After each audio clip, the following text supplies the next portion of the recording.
Hello everyone, welcome back to another video. If you're new to the channel, please don't forget to like and subscribe.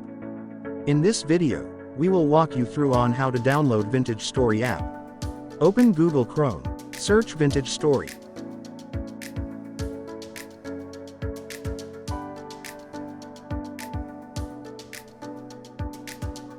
Click on the first website, scroll down.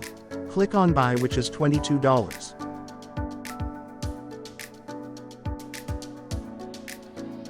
You will be redirected to a new page. Scroll down and you will find a text that says "Got the game already." Click on Download from Client Server. You will be redirected to another page. Enter email and password, then hit Sign in. Your download should start automatically. That is it for today, and thanks for watching. If this was helpful, leave a like and subscribe to the channel.